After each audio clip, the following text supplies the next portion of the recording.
Hello everyone, welcome back to our channel believe in learning. आज हम लोग शुरू करने वाले हैं मैक्रो इकोनॉमिक्स का वन शॉट रिवीजन, जिसमें हम हमारे पूरे चैप्टर्स को करने वाले हैं कवर। तो चलिए बिना टाइम वेस्ट करते शुरू करते अपना आज का ये वन शॉट रिवीजन।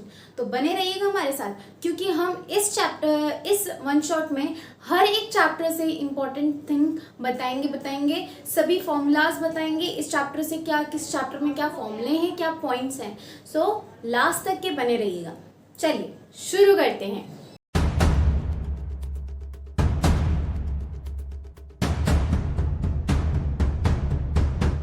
आता है हमारे सामने मैक्रो इकोनॉमिक्स में इंट्रोडक्शन। जैसे माइक्रो का इंट्रोडक्शन ले रहे थे, वैसे हमें मैक्रो का भी इंट्रोडक्शन लेना था। अब मैक्रो के इंट्रोडक्शन में बात करने वाले हैं कि मैक्रो इकोनॉमिक्स होता क्या है। मैक्रो इकोनॉमिक्स क्या होता है? मैक्रो इकोनॉमिक्स का मतलब होता है जब हम एग्रीगेट चीज़ों के ऊपर बात करते हैं। मैक्रो का ए डिफाइन करता है एग्रीगेट को। ठीक, जब हम एग्रीगेट चीज़ों के ऊपर बात करते हैं, यानी कि होल चीज़ों के ऊपर बात करते हैं, सो उसे कहते हैं मैक्रो इकोनॉमिक्स। ठीक, जैसे हमने बात करी aggregate income, aggregate demand, aggregate supply. ठीक, सो ये सब क्या हमारी मैक्रो इकोनॉमिक है। क्लियर? नेक्स्ट आता है कैपिटलिस्ट कंट्री।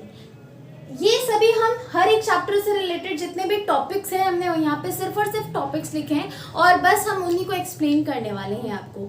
अगर आपको इनका पूरा पीडीएफ यानी कि रिवीजन नोट्स चाहिए, सो वो आपको टेलीग्राम चैनल पर अवेलेबल होगा। आप जाके वहाँ पे देख सकते हैं। वहाँ पे माइक्रो और मैक्रो दोनों के रिविजन नोट्स अवेलेबल होंगे। सो चलिए देखते हैं कैपिटलिस्ट कंट्री क्या होती है। कैपिटलिस्ट कंट्री का मतलब होता है, ये वो कंट्री होती है जहाँ पे हमारा जो प्रोडक्शन है, हमारा जो कंजम्पशन है, डिस्ट्रीब्यूशन है, वो डिसीजन कौन करता है। मतलब ये पावर किसके हाथ में होती है? ये हमारे प्राइवेट सेक्टर्स के हाथ में होती है। तो हम उसे कहते हैं कैपिटलिस्ट कंट्री है ये।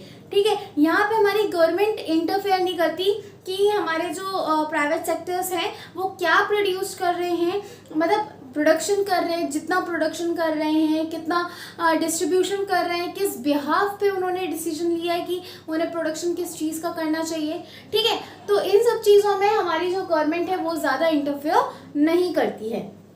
यहाँ पे ज़्यादातर पावर्स प्रोडक्शन और डिस्ट्रीब्यूशन का जो पावर होता है वो किसके हाथ में होता है? प्राइवेट सेक्टर्स के हाथ में होता है कैपिटलिस्ट कंट्री में। ठीक है, तो वो हो गया। इसके फीचर्स क्या है? इसका फीचर्स है role of the government. Role of the government थोड़ा सा कम होता है, यहाँ पे बहुत ज़्यादा नहीं होता है। प्रॉफिट मोटिव होता है कैपिटलिस्ट कंट्री में। आप जो भी काम करते हो प्रॉफिट मोटिव के काम से करते हो। रोल ऑफ प्राइवेट सेक्टर्स, यहाँ पे प्राइवेट सेक्टर्स सबसे ज़्यादा इम्पोर्टेंट रोल प्ले करता है और लेजी स्पेयर्स होते हैं। ठीक है, इतनी चीज़ें समझ में आई? ग्रेट।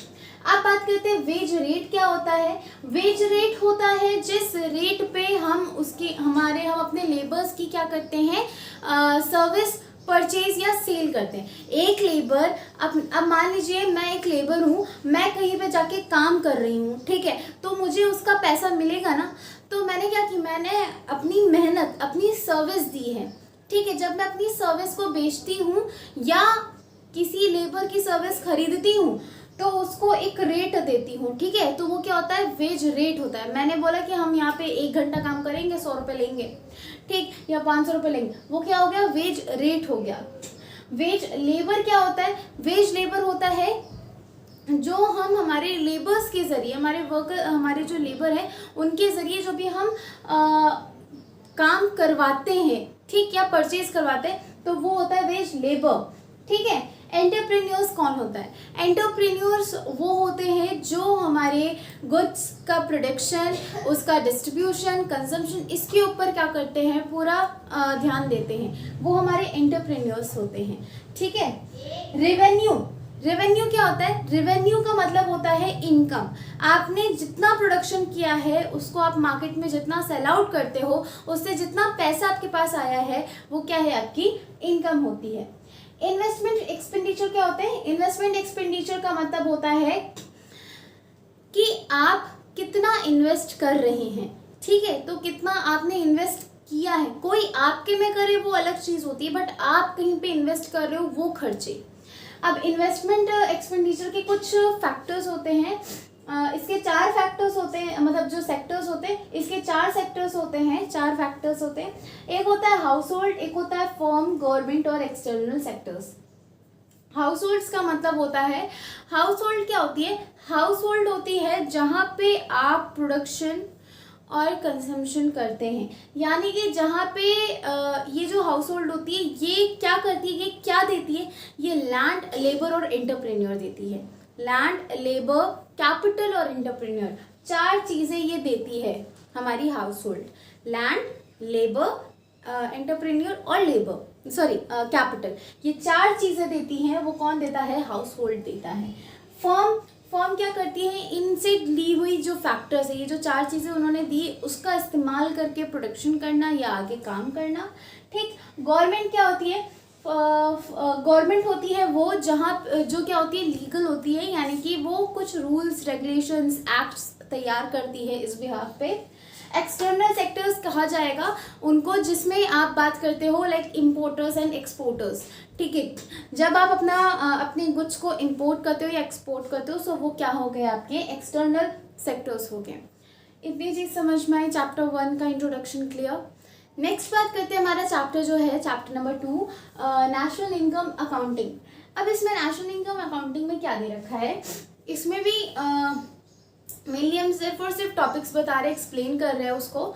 ठीक है, क्योंकि ये हमारा रिविजन है तो हम उसको रिविजन की तरह ही लेके चल रहे हैं। गुड्स का मतलब क्या होता है? गुड्स वो सभी चीज़ें जिनको हम क्या कर सकते हैं, वो सभी फिजिकल चीज़ें होती हैं जिनको हम परचेज और सेल करते हैं, जिनकी सर्विसेज लेते हैं। ठीक। कंजम्पशन ऑफ गुड्स क्या होते हैं? कंजम्पशन ऑफ गुड्स वो होते हैं जिनको आपने क्या किया, आपने परचेज किया और तुरंत ही कंज्यूम कर लिया। फॉर एग्जाम्पल, हमने एक 10 रुपये वाला चिप्स परचेज किया है। ठीक। अब मैंने उसको खोला और खा लिया, ये क्या था? मैंने कंज्यूम कर लिया, मैंने खा लिया, कंजम्पशन है ये मेरा। ठीक है, तो ऐसे गुड्स जिनको हम लेते हैं और देन फाइनल उसका काम होता है कंजम्पशन करना, सो वो कंजम्पशन गुड्स होते हैं। कैपिटल गुड्स वो होते हैं जब हम प्रोडक्शन कर रहे हैं तो प्रोडक्शन करते वक्त में जो भी हमने फैक्टर्स लगाए हैं, जो भी गुड्स हम उसमें लगा रहे हैं उसको फाइनल बनाने के लिए, वो सभी गुड्स कैपिटल होते हैं। फॉर एग्जाम्पल, जैसे कि मैं केक हमारी जो बेकरी है वो क्या करती है? वो केक सेल करती है। ठीक। केक हमारा क्या है? फाइनल गुड है जिसको लोग खरीदेंगे और तुरंत खाने लगेंगे, राइट? उनका कंजम्पशन होगा। बट केक को बनाने के लिए मैंने इसमें मिल्क लगाया, बटर और क्या नाम है, चॉकलेट्स, ठीक है, और कुछ फ्रूट्स, ये सब है ना। तो ये जो 4 चीज़ें मैंने अलग से परचेज करी हैं या बेकिंग मशीन परचेज करी है, ये सब क्या है? ये सभी हमारे कैपिटल गुड्स हैं, यानी कि जो हमारे फाइनल गुड्स को बनाने में जितने भी फैक्टर्स हमारी हेल्प करते हैं या जितने भी हम गुड्स को परचेज करते हैं एक फाइनल गुड तैयार करने के लिए, सो वो सभी गुड्स क्या होते हैं? हमारे कैपिटल गुड्स होते हैं। क्लियर? फाइनल गुड्स क्या होते हैं? अब जैसे मैंने इन सभी फैक्टर से गुड्स को तैयार किया और एक फाइनल रिजल्ट निकल के आया, जैसे कि केक बन के तैयार हो गया। अब वो बाहर का जो शोकेस है वहाँ पे रखने के लिए रेडी है कि लोग आए उसे देखें और खरीदें, खा सकें, तो वो क्या है? हमारा फाइनल गुड है। फाइनल गुड्स का मतलब होता है अब यहाँ पे मैं इसको कुछ करना नहीं है, बस अब मेरा कंजम्पशन बाकी है इसका, कि मैं अब इसका यूज़ कर लूँ किसी भी तरीके से। ठीक है। इंटरमीडिएट गुड्स, अब जैसे फाइनल गुड्स में अगर हम बात करें, जैसे Maggi is not a final good. Maggi को आप फाइनल गुड नहीं कहोगे क्योंकि मैगी को लाके आपको पकाना पड़ता है। ठीक है। वहीं पर अगर आप चिप्स की बात करें तो चिप्स हमारा क्या है? ये हमारा फाइनल गुड है क्योंकि हमें इसको क्या करना है? डायरेक्टली सिर्फ कंज्यूम करना है। सो कंजम्पशन में सेमी फाइनल गुड्स भी आते हैं और एग्जैक्ट फाइनल गुड्स भी आते हैं, यानी कि जैसे मैगी है, मैगी भी किस लिए आप परचेज कर रहे हो? कंजम्पशन के लिए परचेज कर रहे हो, राइट? और अगर आप बात करो उसकी चिप्स वगैरह की, ये भी किस लिए परचेज कर रहे हो? कंजम्पशन करने के लिए, सो वो कंजम्पशन गुड्स कहलाए जाएंगे। बट फाइनल में क्या होता है? फाइनल में वो गुड्स होते हैं जो एग्जैक्टली बस खाली इनका काम है इनको यूज करो, खुद कंज्यूम करो, वो सभी गुड्स फाइनल होते हैं। इंटरमीडिएट गुड्स होते हैं। ठीक। इन्वेस्टमेंट क्या होता है? इन्वेस्टमेंट्स होता है हमारा, इन्वेस्टमेंट्स आप कहते हो जब आप कहीं पे एक्स्ट्रा लगा देते हो मशीन्स, एक्स्ट्रा कैपिटल लगा देते हो बढ़ाने के लिए। जैसे अगर हम बात करें, मेरे पास जो बेकरी मशीन, मतलब मेरी जो बेकरी है उस बेकरी में मेरे पास 4 मशीन्स थी, बट अब मेरे पास इतना वर्कलोड हो गया है, मैं सोच रही हूँ, वर्कलोड नहीं है बट फिर भी मैं सोच रही हूँ कि हमें एक और मशीन परचेज करनी चाहिए। तो मेरे पास 4 होते हुए भी मैंने क्या करा, एक और मशीन परचेज करी, यानी कि मैंने अपने बिजनेस में इन्वेस्ट किया है, तो उसे आप इन्वेस्टमेंट कहते हो। ठीक है। कैपिटल फॉर्मेशन क्या होता है? कैपिटल फॉर्मेशन होता है जब आप कैपिटल को अरेंज करते हो, सो वो कैपिटल फॉर्मेशन में आ जाती है। डेप्रिसिएशन, जो भी हमारे पास एसेट्स हैं, ठीक, उन एसेट्स की वैल्यू कहीं ना कहीं कम हो जाती है। आज जैसे अगर आपने फ़ोन परचेज किया है, तो अगर आप वही फ़ोन 1 महीने बाद बेचने जाओगे, तो आपने मान लीजिए 15,000 में खरीदा होगा, तो उसकी वैल्यू अब घट के 13,000 हो जाएगी। क्यों हो जाएगा ऐसा? रीज़न ये है क्योंकि उसकी वैल्यू कुछ ना कुछ कम हुई। क्या पता वो गिर गया हो फ़ोन, क्या पता उसका यूज़ करते करते उसका जो प्रोसेसर है वो काम करना थोड़ा स्लो कर दिया हो, या टच स्क्रीन उसकी काम करनी बंद कर गई हो। ये बहुत से रीज़न है जिसकी वजह से हमारे गुड्स की वैल्यू कम हो जाती है। अगर आप बाहर शॉपिंग करने जाते हो, तो वहाँ पे आप ज़रूर से देखते हो कि कुछ ऐसे गुड्स अवेलेबल होते हैं जो थोड़े से डैमेज होते हैं, पर फिर भी हमारा जो सेलर होता है वो उसकी इच्छा ये होती है कि कैसे भी करके इस गुड्स को सेल आउट करो, ख़त्म हो ये, है ना, वेस्ट ना जाए। और अगर कोई ऐसा कस्टमर आ जाता है जो राज़ी हो जाता है, तो वो कहता है कि क्या नाम है, चलिए ठीक है मैं आपको ये गुड देता हूँ, तो बट ये थोड़ा सा कटा है, फटा है, या थोड़ा सा टूटा है, डैमेज है, तो इस वजह से हम क्या करते हैं, इसकी 1-2 थोड़ी सी प्राइस हम कम करके आपको देते रहें। तो यानी कि हमारे एसेट्स की, हमारे गुड्स की डैमेजेस की वजह से भी उसका डेप्रिसिएशन हो जाता है। ठीक है, इतनी चीज़ें क्लियर। ग्रॉस इन्वेस्टमेंट्स क्या होती हैं? ग्रॉस इन्वेस्टमेंट्स निकाली कैसे जाती हैं? ग्रॉस इन्वेस्टमेंट्स निकालने का फॉर्मूला होता है नेट इन्वेस्टमेंट, जितना नेट किया है उसमें से डेप्रिसिएशन माइनस कर दीजिए। और अगर आपको फिर नेट इन्वेस्टमेंट निकालना है तो उसके लिए ग्रॉस इन्वेस्टमेंट्स में डेप्रिसिएशन प्लस कर दीजिए, तो आपका नेट इन्वेस्टमेंट निकल आ जाएगा। क्लियर इतनी चीज़? ग्रेट। अब बात करते हैं स्टॉक्स। स्टॉक्स क्या होता है? जब आप मार्केट में जाते हो तो कहते हैं नहीं हो क्या, मतलब मार्केट में कुछ परचेज कर रहे हो, कोई सूट पसंद आ गया, ठीक, या कोई चीज़ पसंद आ गई, तो वो ये कहते हैं कि मैम हमारे पास बस इतना ही स्टॉक है, इससे ज़्यादा नहीं है, अभी स्टॉक आया नहीं हमारे पास, यानी कि वो अभी स्टॉक उनके पास है नहीं, क्योंकि हम लोग क्या करते हैं, शॉप में गुड्स को स्टोर करके रखते हैं जिसके ज़रिए हम उसको सेल आउट कर सकें। ठीक है, तो वो होता है स्टॉक्स। Flow, circular flow. अब देखिए सर्कुलर फ्लो क्या होता है। सर्कुलर फ्लो में 2 आती है, रियल फ्लो और इनकम फ्लो। ठीक है, ये हमने बताया था। देखिए होता क्या है, हमारी जो हाउस होल्ड्स होते हैं, ठीक है, ये जैसे ये हमारे हाउस होल्ड्स हैं, ठीक, और ये हमारी फर्म है। तो हाउस होल्ड क्या करती है, लैंड, लेबर और एंटरप्रेन्योर और कैपिटल, ये चीज़ें किसे देती हैं, लैंड, लेबर, एंटरप्रेन्योर और कैपिटल, ये फर्म को देती है।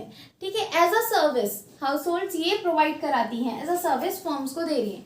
तो फर्म क्या करेगी, इनकी मदद से फर्म क्या करेगी, गुड्स प्रोड्यूस करेगी, ठीक, गुड्स प्रोड्यूस करेगी। अब ऐसा तो होगा नहीं कि ये गुड्स जो प्रोड्यूस हो रहे हैं ये हाउस होल्ड्स यानी कि ये जो लेबर वगैरह एंटरप्रेन्योर है ये कभी यूज़ नहीं करेंगे। जाहिर सी बात है यूज़ करेंगे, कभी ना कभी मार्केट में जाएंगे, उनको नीड होगी तो यूज़ करेंगे, राइट। तो वो फर्म क्या करती है, गुड्स इन लोगों को भी देती है। ठीक है, जब सर्विस के बदले सर्विस मिलता है, ठीक है, तो वो हमारा रियल फ्लो में आ जाता है। और जब हम इसी की जगह पे, यानी कि आपने लैंड, लेबर, एंटरप्रेन्योर और कैपिटल दिया, ठीक है, तो फर्म आपको क्या देगी, फर्म आपको देगी लैंड का रेंट देगी, ठीक, लेबर का वेजेस, लैंड फर्म क्या देगी, अब लैंड के लिए रेंट देगी, ठीक, और लेबर के लिए वेजेस देगी, एंटरप्रेन्योर के लिए एंटरप्रेन्योर को प्रॉफिट देगी, ठीक है, कैपिटल पर इंटरेस्ट देगी। ठीक है, फर्म क्या ये चीज़ें प्रोवाइड कराएगी ना। तो जब ये चीज़ें इन टर्म्स ऑफ मनी में क्लैरिफाई होती हैं, सर्कुलेट होती हैं, तो उसे आप कहते हो इनकम फ्लो। ठीक है, और इन्हीं दोनों फ्लोज को हम क्या कहते हैं, सर्कुलर फ्लो। ठीक है, क्योंकि ये जो होता है ये सर्कुलेट होता रहता है, ये कहीं रुकता नहीं है, इस वजह से। ये पॉइंट क्लियर हुआ। लीकेज क्या होता है, जब आप यही सर्कुलर फ्लो चला रहे हो, ये सर्कुलर फ्लो हो रहा है, इसी सर्कुलर फ्लो करते करते में आपने क्या कर लिया, कुछ अमाउंट सेव कर रहे हो, सेविंग्स कर रहे हो, इन्वेस्टमेंट्स कर रहे हो, सो वो होता है आपका लीकेज। ठीक है, और अगर आप इसी सर्कुलर फ्लो में आपने कुछ नया अमाउंट, कुछ नई अमाउंट क्या कर रहे हो, ऐड ऑन कर रहे हो, इंजेक्शन, इतनी चीज समझ में आई। इंजेक्शन क्यों, क्योंकि इंजेक्ट करने का मतलब क्या होता है, इंजेक्शन अगर हम लोग को लगाया जाता है तो जो भी दवाई होती है, जो भी अंदर का मटेरियल होता है इंजेक्शन के अंदर का, वो हमारे स्किन में इंजेक्ट किया जाता है ना। सो वैसे ही हम क्या कर रहे हैं, इसके अंदर इंजेक्ट कर रहे हैं अपनी कैपिटल्स या मनी के फॉर्म में। ठीक है, सो उसे इंजेक्शन बोला जाएगा। क्लियर, इतनी चीजें समझ में आई। अब इसके कुछ और पॉइंट्स है वो हम देखते हैं। नेक्स्ट टॉपिक इसका क्या है, यहाँ पे दे रखा है the related aggregates of national income. ये हमने कुछ आपके शॉर्ट फॉर्म्स लिखे हैं कि अगर कहीं पर फॉर्मूला आ जाए तो आप उसमें कंफ्यूज ना हो जाए कि ये है क्या एग्जैक्टली। ठीक है, तो ये हमने हर एक चीज़ के फॉर्मूला लिखे हैं, किस चीज़ का क्या है। देखिए, ग्रॉस डोमेस्टिक प्रोडक्ट, अगर ग्रॉस डोमेस्टिक प्रोडक्ट है, मार्केट प्राइस पे बता रखा है, ठीक है, मार्केट प्राइस पे उसका प्रोडक्ट बताया गया है, तो उसको लिखोगे जीडीपी एमपी। ठीक है, और अगर ग्रॉस डोमेस्टिक प्रोडक्ट हमने पता किया है फैक्टर कॉस्ट पर, तो उसका क्या है, जीडीपी एफसी। ठीक, उसको आप जीडीपी एफसी के नाम से जानोगे। अगर नेट डोमेस्टिक प्रोडक्ट आपने कैलकुलेट किया है मार्केट प्राइस पे, तो उसे कहोगे एनडीपी एमपी। और अगर आपने net domestic product find out किया है फैक्टर प्राइस पे, तो उसे कहोगे एनडीपी एफसी। ठीक है, और अगर नेट नेशनल प्रोडक्ट यानी कि हमने total national product find out किया है एफसी के यानी कि फैक्टर कॉस्ट पर, तो उसे कहेंगे एनएनपीएफसी। और अगर हमने ग्रॉस नेशनल प्रोडक्ट यानी कि gross national product find out किया है वो भी फैक्टर कॉस्ट पर, तो उसे कहेंगे जीएनपीएफसी। और अगर इसी तरीके से नेट नेशनल प्रोडक्ट हमने मार्केट प्राइस पर कैलकुलेट किया है, तो उसे कहेंगे एनएनपीएमपी। और अगर ग्रॉस नेशनल प्रोडक्ट हमने कैलकुलेट किया है एमपी पे मार्केट प्राइस पे, तो उसे कहेंगे जीएनपीएमपी। आई होप ये चीज़ समझ में आ गई होगी, इसमें कोई दिक्कत नहीं होनी चाहिए, क्योंकि ये जानना ज़रूरी है एनएनपीएफसी होता क्या है। कभी कभार फुल फॉर्म भी पूछ लिया जा सकता है, ठीक, ऑब्जेक्टिव में, तो इनको ज़रा देख लीजिएगा। अब बात करते हैं आपके नेशनल इनकम की मेजरिंग मेथड्स को। तो इसमें क्या है, मेथड्स है, दो मेथड दे रखे हैं, वैसे आपके में 3 होते हैं। क्या होते हैं, आपका होता है value added method, income method और एक्सपेंडिचर मेथड। यहाँ पे वैल्यू एडेड मेथड क्या दे रखा है, वैल्यू एडेड मेथड है जिसमें दे रखा है आपका वैल्यू एडेड मेथड में जो वैल्यू ऐड कर रहे हो, ठीक है, तो वैल्यू ऑफ आउटपुट, जितना भी आपने आउटपुट किया है उसकी वैल्यू टोटल माइनस कर दीजिए इंटरमीडिएट, जो उसके अंदर इंटरमीडिएट कंजम्पशन हमने किया था उसको माइनस कर देना। ठीक है, तो आपका वैल्यू एडेड निकल आ जाएगा। अब वैल्यू आउटपुट कैसे कैलकुलेट किया जाता है, जितना सेल्स हुआ है उसमें से चेंजेस इन स्टॉक में जो चेंजेस हुए उसको माइनस कर दीजिए, तो आपका value added value of output निकल के आ जाएगा। नेशनल इनकम क्या होता है, नेशनल इनकम अब इस मेथड के जरिए कैसे निकालते हैं, अब देखिए आपने ये तो निकाल लिया, तो यानी कि एनएनपीएफसी, एनएनपीएफसी क्या है हमारा, एनएनपीएफसी है net national product at factor cost, उसमें से एनएफआईए माइनस कर देंगे तो आपका आ जाएगा नेशनल इनकम। ठीक, अब इनकम मेथड में क्या, इनकम मेथड का फॉर्मूला क्या होता है, इनकम मेथड निकालने का एनएनपीएफसी यानी कि नेशनल इनकम निकालने के लिए एनडीपीएफसी कर दीजिए, यानी कि NDPFC net domestic product market price, sorry factor price. ठीक है, फैक्टर प्राइस को प्लस कर देना एनएफआईए से, तो आपका टोटल निकल के आ जाएगा नेशनल इनकम। ठीक है, ये था आपके मेथड जो हमने बता दिए। अब बात करते हैं नॉमिनल जीडीपी और रियल जीडीपी होता क्या है। नॉमिनल जीडीपी कहते हो उसे when GDP is estimated on basis of price of the same year, तो उसे कहते हो नॉमिनल जीडीपी। जब हम जीडीपी कैलकुलेट करते हैं तो उस जीडीपी में आपका जो हम ईयर लेके चलते हैं वो ईयर हम सेम ईयर लेके चलते हैं, ठीक है, तो उसे हम नॉमिनल कहते हैं। और अगर हमने जब हम जीडीपी कैलकुलेट कर रहे हैं तो हमने बेस ईयर को बेसिस ही माना है, यानी कि बेस ईयर को ही बेसिस माना है। नॉमिनल में हमने क्या किया था, सेम ईयर को बेसिस माना था। यहाँ पे हम बेस ईयर को बेसिस मानते हैं, तो उसे क्या कहते हो आप, रियल जीडीपी कहते हो। आई होप ये चीज़ क्लियर हो गई होगी। अब बात करते हैं इसके कुछ एक दो टॉपिक्स के ऊपर। इसके बाद में ये चैप्टर होता है कंप्लीट। बात करेंगे हम हमारे नेक्स्ट चैप्टर के ऊपर। चलिए देखते हैं। अब बात करते हैं हमारा जो नेक्स्ट चैप्टर है, third chapter money and banking, उसके ऊपर। इसमें क्या बात करी जा रही है, इसमें जो टॉपिक्स रिलेटेड है उसके ऊपर हम बात नहीं कर रहे हैं, बट हाँ कुछ चीज़ों के ऊपर हम बात करेंगे जो हमें लग रहा है कि हाँ ये पॉइंट इम्पोर्टेंट है आपके लिए। तो चलिए बात करते हैं मनी के ऊपर। तो मनी क्या होता है, मनी वो सब्सटेंस होता है जिसके ज़रिए आप किसी भी चीज़ की वैल्यू डिफाइन कर सकते हैं। अगर हम बात करें ये मार्कर है, इसकी वैल्यू 25 रुपीज़ है। सो आपने एक मनी के ज़रिए इसको क्या किया है, मेजर किया है। ठीक है, मनी के ज़रिए हम क्या करते हैं, मनी एक वो चीज़ है जिसके ज़रिए आप गुड्स को परचेज और सेल कर सकते हो। ठीक है, बिना किसी डिस्टर्बेंस के, बिना किसी डिफ़िकल्टी के।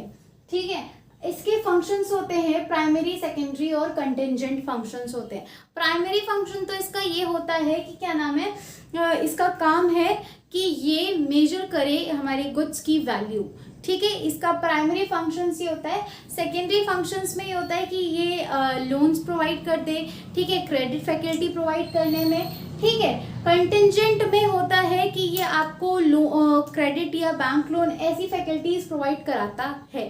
ठीक है, तो ये आता है, बट ये इतना इम्पोर्टेंट नहीं है जितना आगे के टॉपिक्स हैं। बार्टर एक्सचेंज सिस्टम, ये क्या होता है, बार्टर एक्सचेंज सिस्टम का मतलब होता है जब मनी नहीं था, जब मनी आया नहीं था, इससे पहले कैसे हम लोग सामान खरीदते बेचते थे, तब लोग क्या करते थे, बार्टर सिस्टम अपनाते थे। मतलब कि गुड्स के बदले गुड्स, सामान के बदले सामान। अगर मुझे मार्कर चाहिए तो मुझे किसी ऐसे पर्सन के पास जाना होगा जिसके पास ब्लू मार्कर हो, ताकि मैं उसे ब्लैक मार्कर दे दूं, और उसे ब्लैक मार्कर की नीड भी होनी चाहिए।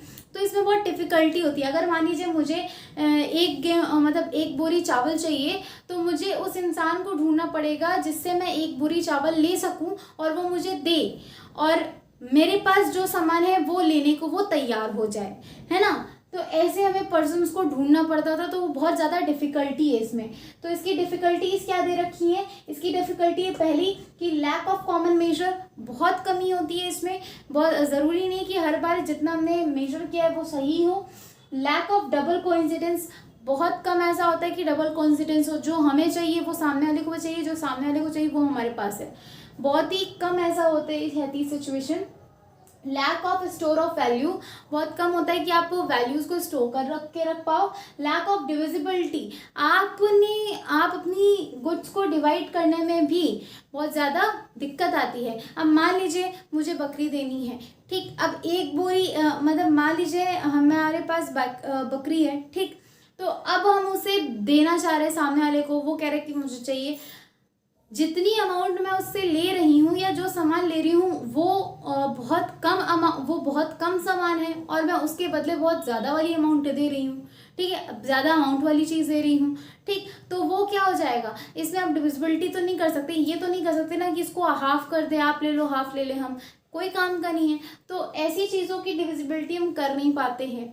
ठीक है, कमर्शियल बैंक्स। अब कमर्शियल बैंक्स क्या होती हैं, कमर्शियल बैंक्स वो बैंक्स होती हैं, खैर इससे पहले बात बता दें, इसके अंदर सप्लाई मनी और डिमांड मनी भी था, तो वो हमने नहीं बताया क्योंकि वो टॉपिक आपका कटा हुआ है इस चैप्टर से। ठीक है, तो इस वजह से अब हम बैंक के ऊपर बात कर रहे हैं। तो बैंक में आता है कमर्शियल बैंक्स। कमर्शियल बैंक्स का मतलब वो होता है, ये वो बैंक होती हैं जो क्या करती हैं, आपसे कैश डिपॉजिट करती हैं, यानी कि कैश लेती हैं और उसको डिपॉजिट करके रखती हैं, बाद में इंटरेस्ट के साथ आपको लौटाती हैं। ठीक है। और वही पैसा ये क्या कर देती हैं, बड़ी बड़ी इंडस्ट्रीज, बड़े बड़े इन्वेस्टर्स, बिजनेसमैन इनको क्या कर देती हैं, एज अ लोन प्रोवाइड कर देती हैं। और उनसे जो इंटरेस्ट मिलता है वो अपने पास, उनसे जो इंटरेस्ट मिलता है हाई रेट पे इंटरेस्ट लेंगी और आपको लो रेट इंटरेस्ट देती हैं। तो मान लीजिए उनसे 6% मिल रहा है, आपको 3% दे रही है, बाकी का 3% किसके पास रहेगा, हमारी बैंक के पास रहेगा। ठीक है। तो कमर्शियल बैंक का बेसिकली काम होता है lending of money and accepting the deposits. ठीक है। इनका मेन मोटो ये होता है। इनके कुछ फंक्शंस होते हैं, दो इनके फंक्शंस चलते हैं, एक होता है प्राइमरी फंक्शंस, दूसरा होता है सेकेंडरी फंक्शंस। प्राइमरी फंक्शंस में दो फंक्शंस आते हैं, पहला फंक्शन की लेंडिंग ऑफ मनी, दूसरा फंक्शन की एक्सेप्टिंग द डिपॉजिट्स, ये इनका प्राइमरी फंक्शन है। सेकेंडरी फंक्शंस में एजेंसी और जनरल फंक्शंस आते हैं। एजेंसी फंक्शंस वो हो गए जैसे हमारी बैंक हमारे बिहाफ पे क्या करती है, हमारे जो मतलब हमारी अगर कहीं पे इंस्टॉलमेंट है उसको पे आउट करना होता है तो वो कर देती है, हमारे बिहाफ पे ट्रांसफ़र कर दे रही है मनी। ठीक है। हमें किसी और को पैसा भिजवाना, तो ये सब काम कौन कर रहा है, ये एजेंसी फंक्शन है। तो ये कौन कर रहा है, जो हमारे बिहाफ पे काम कर दे वो भी काम करती है, वो भी फैकल्टी में प्रोवाइड कराती है। साथ ही साथ जनरल फंक्शन वो होता है जहाँ पे हमारी जो कंपनी मतलब हमारी जो बैंक है वो हमें लॉकर फैकल्टी प्रोवाइड कराती है, हमें शेयर्स परचेज करने की फैकल्टी प्रोवाइड कराती है, उसकी एडवाइसेस देती है कौन सा लोन लेना चाहिए नहीं लेना चाहिए। ठीक है। तो ये इसके कुछ जनरल यानी कि सेकेंडरी फंक्शंस में आते हैं। आई होप ये चीज़ें क्लियर हो गई होंगी, इसमें कोई डाउट नहीं होना चाहिए, अगर है तो कमेंट सेक्शन में ज़रूर मेंशन करना। नेक्स्ट है सेंट्रल बैंक्स। सेंट्रल बैंक क्या होता है, सेंट्रल बैंक हर एक कंट्री की बैंक होती है। ठीक है। हर एक कंट्री की मेन बैंक, जो सब बैंकों की बैंक बोली जाए, उसे सेंट्रल बैंक कहा जाता है। ये जो सेंट्रल बैंक होती है इसका काम होता है कि ये सभी बैंक्स को रेगुलेट करे। जैसे एक घर में एक घर को रेगुलेट करने के लिए मम्मी पापा होते हैं या बड़े लोग होते हैं, बड़े बुजुर्ग लोग होते हैं घर को चलाने के लिए। ठीक है। तो वैसे ही हमारी बैंक्स को रेगुलेट करने के लिए, हमारी बैंक्स को रेगुलेट करने के लिए एक बैंक होती है जिसे हम सेंट्रल बैंक कहते हैं, मेन बैंक। ठीक। मान लीजिए इन बैंक्स को कोई दिक्कत आई तो ये किसके पास भागेंगी, किसके पास जाएंगी, तो ये अपनी सेंट्रल बैंक के पास जाएंगी। ठीक। इनके फंक्शंस क्या हैं, इनका फंक्शन है issue of notes, note issue करना। ठीक। जैसे हमारे कंट्री की सेंट्रल बैंक कौन है, RBI, reserve bank of India. तो वो क्या करती है, नोट इशू करती है। बैंक ऑफ द गवर्नमेंट है। ठीक है। बैंकर ऑफ द गवर्नमेंट है, गवर्नमेंट की बैंक है वो। और बैंकर्स बैंक है, सभी बैंकों की बैंक है। ठीक। Control of credit, control of credit कौन करता है, हमारी आरबीआई करती है। लेंडर, हमारी ये जो आरबीआई ये पैसा लेंड करती है, बट किसे करती है, सिर्फ और सिर्फ बैंक्स को करती है। कस्टडियन ऑफ फॉरेन एक्सचेंज, हमारी ये जो बैंक है ये क्या करती है, फॉरेन एक्सचेंज, गोल्ड, ये अपनी कस्टडी में रखती है। ठीक है। तो इसीलिए ये से क्या कहा जाता है, सेंट्रल बैंक कहा जाता है। लीगल, अब देखिए ये जो कुछ पॉइंट्स हैं ये वैसे तो आपके टॉपिक से कट चुके हैं, डिलीटेड टॉपिक्स हैं, बट फिर भी हम आपको इसका इंट्रो दे रहे हैं, बहुत ज़्यादा डीप नहीं बता रहे, इंट्रो दे रहे हैं। क्या क्योंकि ये इंपॉर्टेंट टॉपिक्स उन्होंने डिलीट कर दिए। आई होप क्या पता अगर ये क्वेश्चन आ गया, मान लीजिए पूछ लिया गया, तो आप फालतू में खाली तो बैठ के आओगे नहीं, छोड़ के तो आओगे नहीं, तो इसलिए हम बता दे रहे। लीगल रिजर्व रेशियो क्या होता है, लीगल रिजर्व रेशियो होता है हमारी जो सेंट्रल बैंक होती है, यानी कि आरबीआई, हर एक कंट्री की सेंट्रल बैंक होती है, हमारी कंट्री की जैसे है आरबीआई। तो आरबीआई एक फिक्स्ड अमाउंट डिसाइड करती है कि आपको इतना रेशियो क्या करके रखना है, मतलब इतना पैसा क्या करके रखना है, स्टोर करके रखना है, जो पैसा कहाँ जाएगा, आपकी जो आरबीआई है उसके पास जाएगा। ठीक है। वो एक रेशियो डिफाइन करती है। उसमें से कैश रिजर्व रेशियो क्या होता है, इन्होंने मतलब एक रेशियो बना दिया कि इतना पैसा तो आपके पास स्टोर होना ही चाहिए। ठीक। अब उस स्टोर पैसे में से यानी कि एलआरआर में से कुछ रेशियो बता देते हैं कि मान लेते हैं कम से कम 30% रेशियो बता दिया। ठीक। मान लेते हैं उन्होंने 8% बोला कि 8% रेशियो जितना भी हो, आपके बैंक में जितनी भी पैसे हो उसमें से 8% इतना रिजर्व होना चाहिए। ठीक है। इतना रेशियो होना चाहिए। अब उस पैसे में से भी इस एलआरआर जो आपने रिजर्व करके रखा है, इसमें से कुछ रेशियो ऐसा डिफाइन कर दिया जाता है कि ये जो पार्ट है, ये पार्ट आपकी आरबीआई के पास स्टोर किया जाएगा, हर बैंक करेगी। तो उसे कहोगे कैश रिजर्व रेशियो, CRR, ठीक है, जो हमारी आरबीआई के पास स्टोर होगा। और उसके बाद में जो बचता है अमाउंट, यानी कि कुछ रेशियो और डिफाइन कर दिया जाता है जो आपकी बैंक अपने पास रखेगी ही रखेगी एज अ रिजर्व, उसे कहते हैं स्टैट्यूटरी लिक्विडिटी रेशियो, ठीक है, SLR। क्लियर? रेपो रेट और रिजर्व रेपो रेट क्या होता है? रेपो रेट वो होता है जिसमें रेपो रेट का मतलब होता है कि हमारी जो आरबीआई है यानी कि सेंट्रल बैंक है, वो ये डिसाइड कर लेती है एक रेशियो कि किस रेशियो में, मतलब कितना अमाउंट, अगर मान लीजिए हमारी किसी सेंट्रल बैंक, हमारी किसी जो कमर्शियल बैंक से उसको, किसी भी बैंक को अगर मनी की ज़रूरत होगी, पैसे की ज़रूरत होगी, तो हम किस रेशियो में या कितना अमाउंट उसे लेंड करेंगे, ठीक है, कितना अमाउंट उसे हम क्रेडिट देंगे, तो वो होता है रेपो रेट, ठीक। और हमारी मनी, मतलब हमारी जो आरबीआई है या सेंट्रल बैंक है, वो ये भी डिसाइड कर लेती है कि एक टाइम आएगा जब उसे हमारी बैंकों से पैसा लेना पड़ेगा, तो वो किस रेशियो में पैसा लेगी हमारी सप्लाई ऑफ मनी को कंट्रोल करने के लिए। सो उसे कहते हैं, जब हमारी बैंक से पैसा हमारी आरबीआई ले रही है यानी कि सेंट्रल बैंक लेगी, तो उसे रिजर्व रेपो रेट कहा जाता है। आई होप ये चीज़ समझ में आई होगी। इस पूरे चैप्टर में इतने ही टॉपिक्स थे आपके पढ़ने के लिए। आई होप इतनी चीज़ें क्लियर हो गई होंगी। अब बात करते हैं हमारे नेक्स्ट चैप्टर के ऊपर। बात करते हैं हमारे नेक्स्ट चैप्टर, 4th चैप्टर, जिसका नेम है इनकम डिटर्मिनेशन। इस चैप्टर में हमें बात करनी है कि हमारी डिमांड क्या होती है, ठीक, एग्रीगेट डिमांड के ऊपर बात करनी है और उसकी सप्लाईज के ऊपर बात करनी है। तो वो देख लेते हैं कंपोनेंट ऑफ एग्रीगेट डिमांड क्या होते हैं। पहले इसके ऊपर बात कर ले कि इसकी क्या क्या कंपोनेंट है।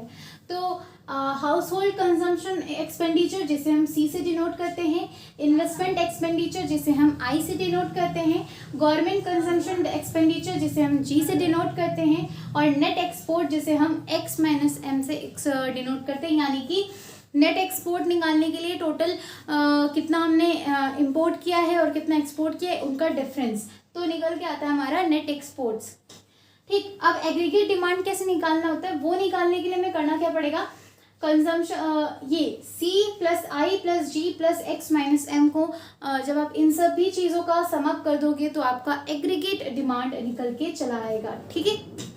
अब एग्रीगेट सप्लाई क्या होता है? एग्रीगेट सप्लाई होता है C + S, यानी कि कंजम्पशन और सेविंग्स का समअप, तो वो होता है क्या, एग्रीगेट सप्लाई।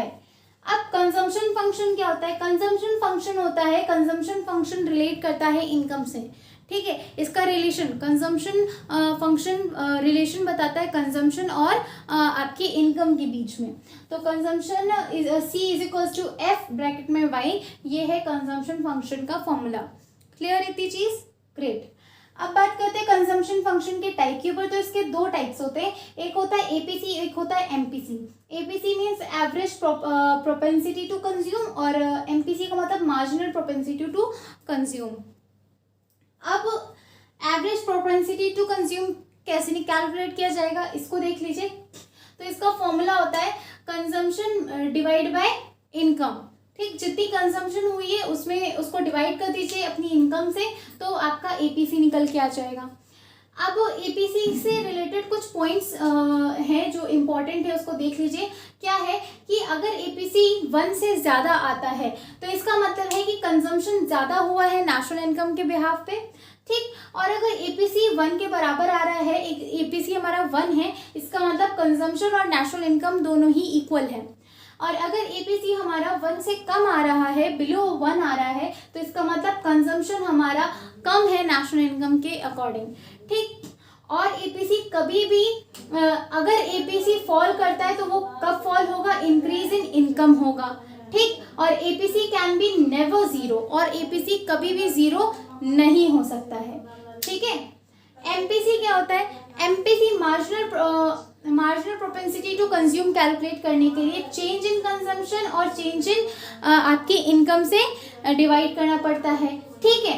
इम्पॉर्टेंट पॉइंट्स इसके क्या है, इसके इम्पॉर्टेंट पॉइंट्स है value of MPC varies between 0 and 1, यानी कि एमपीसी जो है, एमपीसी की वैल्यू जो आएगी वो 0 से 1 के बीच में ही आएगी, ठीक है। और एमपीसी हमेशा कांस्टेंट रहता है शॉर्ट रन में, और एमपीसी अगर एमपीसी की जो वैल्यू होती है वो एपीसी की वैल्यू से हमेशा कम होती है।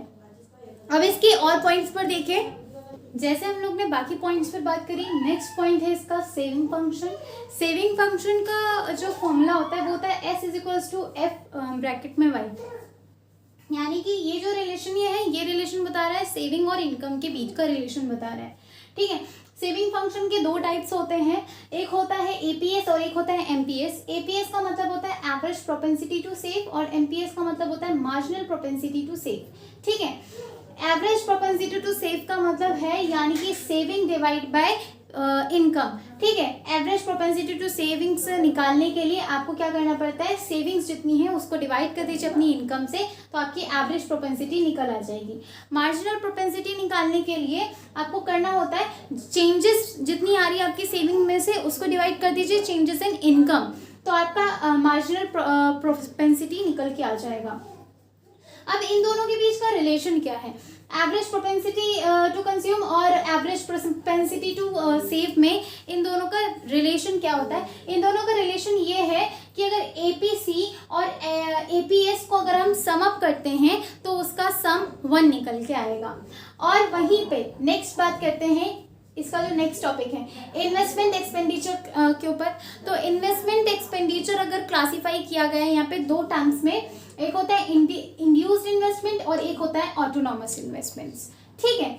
अब देखिए इसमें आते हैं एम्प्लॉयमेंट के ऊपर बात करी जाती है। अब एम्प्लॉयमेंट क्या होता है, जब एक एम्प्लॉयर, ठीक है, जब अगर किसी जैसे हम लोग हैं, हमें कोई जॉब मिल गई है, हम उस काम कर हमें क्या है, हमें काम करने के लिए एबल भी हैं, ठीक है, हम चाहते भी हैं काम करना और हमें जॉब भी मिल जाती है, तो क्या हो गया, वो फुल एम्प्लॉयमेंट कहलाया जाएगा। बट अगर हमें क्या मिल रहा है, हम काम करने के लिए एबल हैं, ठीक, बट हमें वो नहीं मिल रही, हमारी जो जॉब है वो नहीं मिल रही है, ठीक है, फिक्स सही प्राइस पे हमें जॉब नहीं मिल रही, तो वो हो गया वॉलंटरी एम्प्लॉयमेंट, ठीक, अनएम्प्लॉयमेंट। और अगर हम एबल हैं, ठीक, काम करना भी चाहते हैं बट हम मतलब जॉब मिल भी रही बट हम काम नहीं कर रहे हैं, तो वो हो गया अनवॉलंटरी अनएम्प्लॉयमेंट, ठीक है। अंडर एम्प्लॉयमेंट क्या होता है, अंडर एम्प्लॉयमेंट होता है कि एम्प्लॉयमेंट क्या होता है, अंडर एम्प्लॉयमेंट में ये होता है कि आप काम करने के लायक भी हो, आपको मिल भी रहा है बट आप एक फिक्स्ड सही रेट पे नहीं मिल रहा है, सो वो हो गया अंडर एम्प्लॉयमेंट। आई होप ये चीज समझ में आ गई होगी। आपका ये जो 4th चैप्टर है, इस चैप्टर से यही टॉपिक्स इंपॉर्टेंट थे जो हमने आपको एक्सप्लेन कर दिए हैं। आई होप इतनी चीजें क्लियर हो गई होंगी। ये चैप्टर यहीं पे होता है कंप्लीट। बात करते हैं इसके नेक्स्ट चैप्टर के ऊपर। बात करते हैं हम हमारे इस नेक्स्ट चैप्टर के ऊपर जिसका नेम है government budget and the economy. इस चैप्टर में जो आपको पढ़ना है बजट क्या होता है। बजट के ऊपर बात करें तो बजट होती है जो हमारी गवर्नमेंट एक डिसाइड करती है कि उसे कितना रेवेन्यू और कितना एक्सपेंडिचर करना है अपने पीपल के लिए, ठीक है। तो वो एक बजट बनाती है, बजट तैयार करती है। आपने सुना होगा हर साल की फरवरी को एक बजट तैयार करके आता है, तैयार करके दिया जाता है कि हाँ इस साल हमारा बजट ये रहेगा, इस साल हमें ज़्यादातर पैसा जो होगा हमारा वो हमें इस पे लगाना है या फोकस इस पे करना है, इस साल हमें ये ध्यान देना है, ठीक है। सो वो होता है हमारा बजट। ऑब्जेक्टिव्स क्या होते हैं इसके, क्यों करा जाता है, रेलोकेशन ऑफ रिसोर्सेज का रेलोकेशन करने के लिए, इकोनॉमिक स्टेबिलिटी बना के रखने के लिए, मैनेजमेंट करने के लिए हमारे पब्लिक एंटरप्राइज की और हमारी इकोनॉमिक ग्रोथ के लिए, ठीक है। इस वजह से हम बजट तैयार करते हैं। इसके दो कंपोनेंट्स होते हैं, एक होता है रेवेन्यू, एक होता है कैपिटल। रेवेन्यू हमेशा शॉर्ट टर्म होता है, कैपिटल आपका लॉन्ग टर्म के लिए होता है, ठीक है। रेवेन्यू का मतलब होता है कि आप कितना इनकम कर रहे हो, कैपिटल का मतलब होता है आपने पैसे लगाया है कि हाँ आप इससे और कितना अच्छा काम कर सकते हैं। यानी कि कैपिटल तो आप जानती हो ना, बिजनेस में हम लोग क्या करते हैं, कैपिटल लगाते हैं कि इससे और ज़्यादा हमारा जो बिजनेस है और फ्लुएंटली रन कर सके, वैसे ही हमारा काम और अच्छे से हो सके, वो हमारा कैपिटल में आता है। बजट रिसिप्ट्स क्या होते हैं? बजट रिसिप्ट्स होते हैं हमारे कि रेवेन्यू रिसिप्ट्स। बजट रिसिप्ट्स के अंदर दो चीजें आती हैं, एक आता है रेवेन्यू रिसिप्ट्स और एक आता है आपका कैपिटल रिसिप्ट्स। ठीक है, ये रेवेन्यू रिसिप्ट्स क्या होती है? रेवेन्यू रिसिप्ट्स के अंदर अब हमारी जो गवर्नमेंट है उसकी रेवेन्यू कहाँ से होती होगी? दो जगह से होती है, टैक्स से और नॉन टैक्स से। टैक्स क्या होता है? इनडायरेक्ट टैक्सेस और डायरेक्ट टैक्सेस और इनडायरेक्ट टैक्सेस। डायरेक्ट टैक्सेस हो गए like income, income tax, house tax, municipal tax, ये क्या हो गए आपके इनडायरेक्ट टैक्सेस हो गए, सॉरी डायरेक्ट टैक्सेस हो गए। इनडायरेक्ट टैक्सेस हो जाते हैं वो जो आप किसी के जरिए कराते हो, जैसे हम कोई सामान परचेज करते हैं तो उसके ऊपर पहले टैक्स कटा होता है, उसमें एड ऑन होता है, सो वो हो गया हमारा इनडायरेक्ट टैक्स हो गया। ठीक है, अब नॉन टैक्स के अंदर आता है लाइक इंटरेस्ट लेना, डिविडेंड प्रॉफिट्स लेना, फीस लेना, लाइसेंस फीस लेना, ये ऐसी बहुत सारी चीज़ होती है जिसके जरिए क्या करते हो आप, हमारी जो गवर्नमेंट की इनकम होती है ये क्या होती है? उसकी रेवेन्यू रिसिप्ट्स हैं। ठीक है, रेवेन्यू रिसिप्ट्स हैं। अब कैपिटल रिसिप्ट्स उसकी क्या होती हैं?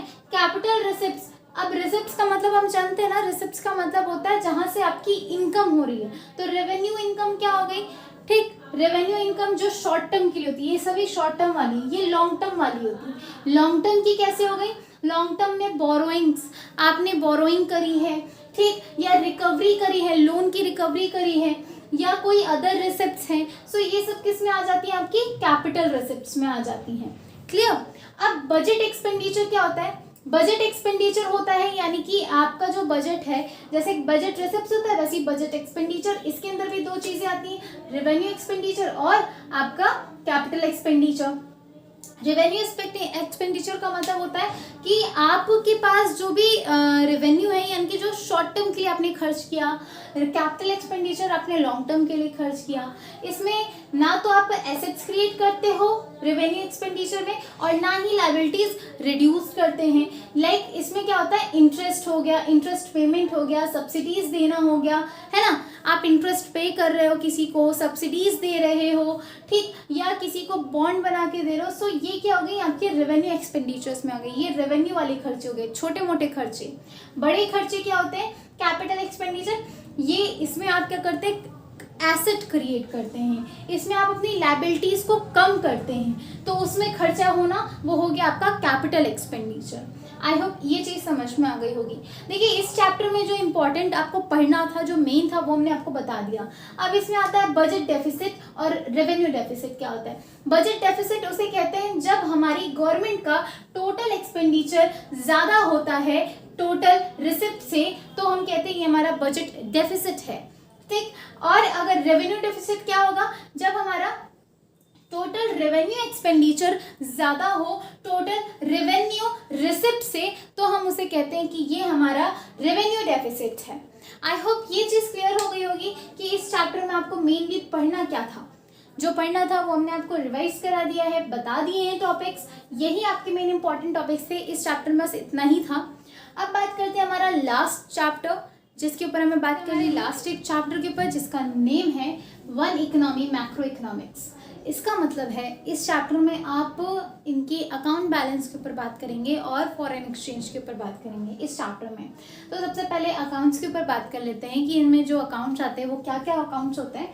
सो अकाउंट बैलेंस पेमेंट्स जो होती हैं इनकी, वो होती है करेंट अकाउंट और कैपिटल अकाउंट, ठीक है। अब देखिए जैसे हर एक बिजनेस क्या करता है, अपने अकाउंट्स प्रिपेयर करता है, वैसे ही यहाँ पे भी हमारी गवर्नमेंट क्या करती है, अकाउंट्स प्रिपेयर करती है। करेंट अकाउंट और कैपिटल अकाउंट दो आते हैं, ठीक है। अभी इनके ऊपर आगे हम बात करेंगे, बट पहले और चीज़ों के बात कर लेते हैं। इकोनॉमिक ट्रांजैक्शंस टाइप्स क्या होते हैं? हम लोग इकोनॉमी में भी कुछ ट्रांजैक्शंस करते हैं, वो किस टाइप्स के होते हैं? एक होते हैं विजिबल आइटम्स, एक होते हैं इनविजिबल आइटम्स, और एक होती है यूनिलैटरल ट्रांसफर, और एक होता है कैपिटल ट्रांसफर, ठीक है। विजिबल आइटम्स का ट्रांजैक्शंस होना, इनविजिबल आइटम्स का ट्रांजैक्शंस होना, यूनिलैटरल ट्रांसफर्स हो गए या कैपिटल ट्रांसफर्स हो गए, ये आपके टाइप्स हैं, ठीक है। आपको इतना इसमें ध्यान देना है। अब बीओपी मतलब बैलेंस ऑफ पेमेंट, बीओपी मतलब बैलेंस ऑफ पेमेंट जो होता है उसके ऊपर बात करी गई है कि बैलेंस ऑफ पेमेंट में अगर बैलेंस ऑफ पेमेंट क्या नाम है, बैलेंस्ड पीओपी क्या होता है, 3 टाइप की होती है। बैलेंस्ड पीओपी उसे कहोगे जब आपका जो डेबिट साइड है और क्रेडिट साइड दोनों इक्वल हो तो बैलेंस्ड हो गया। अगर आपका डेबिट साइड क्रेडिट से ज़्यादा है तब आप कहोगे डेफिसिट बीओपी है। अगर आपका सरप्लस है, सरप्लस तब कहोगे जब आपका डेबिट कम है और क्रेडिट ज़्यादा है, तब आप कहोगे कि ये क्या है, सरप्लस बीओपी है। ये बात समझ में आई। अब यहाँ पे बात करोगे, फोर्थ पॉइंट है current account components. Current account के ऊपर ही बात कर रहे हैं। इसके अंदर क्या क्या कंपोनेंट्स आते हैं, इसके अंदर कंपोनेंट्स आते हैं export and import to visible items. अगर हमने कुछ भी विजिबल आइटम्स हैं जिनको हमने एक्सपोर्ट किया है या उनको इंपोर्ट किया है, ठीक है, तो वो हो गया, वो आएगा इसके अंदर, वो रिकॉर्ड होगा। अगर आपने एक्सपोर्ट इंपोर्ट किया है इनविजिबल आइटम्स को, सो वो आ जाएंगे इसमें। यूनाइटेड ट्रांसफर टू और फ्रॉम अब्रॉड, आपने किसी अब्रॉड से क्या किए हैं, यूनाइटेड ट्रांसफ़र किए हैं या इनकम रिसीव करी है कहीं से किसी अब्रॉड से, तो वो इसमें रिकॉर्ड करी जाएगी, ठीक है। ऐसे ही आपकी कैपिटल अकाउंट में क्या क्या रिकॉर्ड्स होते हैं, क्या क्या कंपोनेंट्स हैं, उसके कंपोनेंट्स हैं कि अगर आपने बोरो किया है या किसी को पैसा दिया है, ठीक, कहीं अब्रॉड में, तो वो रिकॉर्ड होगा। या आपने कहीं अब्रॉड से आपने कोई इन्वेस्टमेंट करी किसी अब्रॉड में, तो वो रिकॉर्ड होगा। या आपके फॉरेन एक्सचेंज में कोई चेंज हुआ है तो उसके ऊपर बात करी जाएगी। ये था पहला पार्ट इस चैप्टर का। दूसरा पार्ट देखते हैं। नेक्स्ट टॉपिक है इसी का कि फॉरेन एक्सचेंज। फॉरेन एक्सचेंज क्या होता है? फॉरेन एक्सचेंज के ऊपर बात करें तो फॉरेन एक्सचेंज होती है हमारी करेंसी। हर एक कंट्री की अपनी करेंसी होती है। जैसे हमारी इंडिया है, इंडिया की करेंसी क्या है? रुपीस, ठीक, रुपए। वैसे ही फॉरेन करेंसी अगर हम बात करें, एग्जांपल ले लें अरब्स की, सऊदी अरब की, तो वहाँ पे करेंसी क्या चलती है? रियाल। अमेरिका की, यूएसए की, वहाँ पे डॉलर, ठीक है। ऐसे ही अदर कंट्रीज़ में चले जाइए, वहाँ पे अपनी करेंसी चलती होगी, कहीं पे कहीं और किस करेंसी चलती है, ठीक है। तो हर एक कंट्री की जो करेंसी होती है वो क्या होती है? अलग होती है। अब आपने ये चीज़ सुनी होगी कि हमारा अगर यूएसए का $1 है तो वहाँ का $1 हमारी इंडिया की करेंसी में 72 रुपीज़ के बराबर है। यानी कि अगर हमें $1 बनाना है तो 72 रुपीज़ इज इक्वल्स टू $1 होगा, ठीक है। तो यानी कि ये क्या है? फॉरेन एक्सचेंज रेट्स होते हैं। ऐसे अगर हमें अपनी करेंसी को, बहुत बार ऐसा होता है कि हमें अपनी करेंसी को अपनी किसी दूसरी करेंसी में चेंज कराना होता है, तो ये रेट डिफाइन करे जाते हैं। इन रेट के बिहाफ पे, इन रेट के बेस पे आप क्या करते हो? करेंसीज को चेंज करते हो। अब देखिए इनके टाइप्स क्या होते हैं, सिस्टम ऑफ रेट्स होते हैं। एक होता है फिक्स्ड रेट, एक होता है फ्लेक्सिबल, एक होता है managed floating rate. Fixed rate क्या होता है? फिक्स्ड रेट वो होता है जहाँ पे हमारी गवर्नमेंट एक रेट फिक्स कर देती है कि हमारा जो भी हम अगर करेंसी को चेंज करेंगे तो इस रेट में चेंज करेंगे, ठीक है। फ्लेक्सिबल होती है कि जिसको आप चेंज कर सकते हो, ठीक है, जिसको आप क्या कर सकते हो? चेंज कर सकते हो।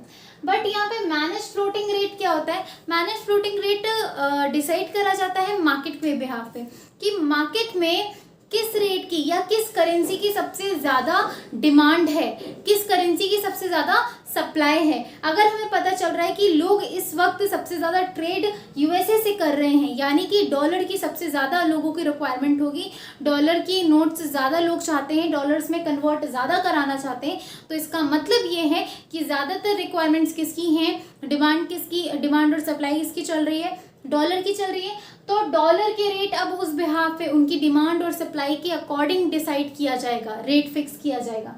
सो उसे कहा जाएगा मैनेज फ्लोटिंग रेट, ठीक है। अब फिक्स्ड रेट जो होता है उसके क्या मेरिट्स हैं, क्या डिमेरिट्स हैं? मेरिट्स है स्टेबिलिटी इन एक्सचेंज, उसकी एक्सचेंज में स्टेबिलिटी होती है, ये कैपिटल को प्रमोट करता है, इसमें कोई स्कोप नहीं होता स्पेकुलेशंस का, ठीक है। इट अट्रैक्ट्स फॉरेन कैपिटल, ये फॉरेन कैपिटल को और ज़्यादा अट्रैक्ट करता है, ठीक। डीमेरिट क्या है कि आप इस फॉरेन एक्सचेंज को होल्ड करके आपको रखना पड़ेगा, ठीक है। नो ऑटोमिक एडजस्टमेंट, इसमें कोई ऑटोमिक एडजस्टमेंट्स नहीं होती हैं। ये हमारी क्या है? डिसएडवांटेजेस हैं। अब डीमेरिट्स देख लेते हैं फ्लेक्सिबल रेट्स का। तो फ्लेक्सिबल रेट्स में क्या है? Fluctuation in future rate, future rate में फ्लक्चुएशन होता है, ठीक। इनकरेज, ये स्पेकुलेशन को ज़्यादा बढ़ावा देता है फ्लेक्सिबल रेट्स। डिस्करेज करता है हमारे इंटरनेशनल ट्रेड और इन्वेस्टमेंट्स को, ठीक है। मेरिट्स क्या है इसके मेरिट्स हैं, यहाँ पे आपको फॉरेन एक्सचेंज को होल्ड करने की ज़रूरत नहीं है, आपको इन्हेंस करनी पड़ती है, यहाँ पे इन्हेंस किया जाता है आपके रिसोर्सेज को, ठीक, रिमूव किया जाता है ऑब्स्टिकल्स जो आपकी कैपिटल और ट्रेड में ट्रांसफर करे जाते हैं, ठीक है, ये है मेरिट्स। अब एक लास्ट पॉइंट है इसका कि determination of equilibrium foreign exchange, कि फॉरेन एक्सचेंज का इक्विलिब्रियम क्या निकल के आता है मार्केट में। तो मार्केट के बिहाफ पे यहाँ पे एक ग्राफ बना दिया गया है जिसमें ये रेट है और ये फॉरेन एक्सचेंज है। अब देखिए जो मार्केट में सप्लाई हो रहा है, मार्केट में सप्लाई और डिमांड आपके प्रोडक्ट्स की नहीं चल रही है, यहाँ पे फॉरेन एक्सचेंज की चल रही है। तो मार्केट में सप्लाई और डिमांड जिस पॉइंट पे इंटरसेक्ट करता है वो इक्विलिब्रियम पॉइंट होता है, उसी पॉइंट पे डिफाइन किया जाता है कि यहाँ पे ये आपका मैक्सिमम पॉइंट है जहाँ पे आपका जो ये क्या है, इक्विलिब्रियम फॉरेन एक्सचेंज पॉइंट है, ठीक है। ये है आपका ग्राफ, इस ग्राफ को भी एक बार देख लीजिएगा, इम्पॉर्टेंट है। आई होप ये चीज़ समझ में आ गई होंगी। ये था आपका पूरा वन शॉट जो हम लोगों ने कंप्लीट किया है from first to end, first chapter से लेकर लास्ट चैप्टर तक हम लोगों ने पूरा चैप्टर कंप्लीट किया है। ये था हमारा पूरा मैक्रो इकोनॉमिक्स का one shot revision. I hope आपको समझ में आया होगा और अच्छा लगा होगा। अगर अच्छा लगा हो तो कमेंट सेक्शन में ज़रूर मेंशन करिएगा। हमने इस वन शॉट रिवीजन में आपको इम्पॉर्टेंट जो उस चैप्टर से रिलेटेड इम्पॉर्टेंट थे वही पोर्शन हमने बताए हैं, उन्हीं चीज़ों को हमने एक्सप्लेन किया है। अगर अच्छा लगा हो तो कमेंट सेक्शन में ज़रूर मेंशन करिएगा। ऐसे ही प्रिपरेशन करिए। माइक्रो इकोनॉमिक्स का हमने रिवीजन दे ही दिया था, अगर नहीं देखा है तो डिस्क्रिप्शन में लिंक वो भी अवेलेबल है, आप जाके देख सकते हैं। और अगर आप इनके रिवीजन नोट्स चाहते हैं सो वो भी अवेलेबल हैं आपके टेलीग्राम चैनल पे। सो वहाँ पे जाइए, माइक्रो और मैक्रो इकोनॉमिक्स के रिवीजन नोट्स अवेलेबल हैं, आप वो भी देख सकते हैं। मिलते हैं हम हमारे नेक्स्ट लेक्चर में। Till then keep learning with believe learning, stay safe, stay happy and be energetic. Thank you.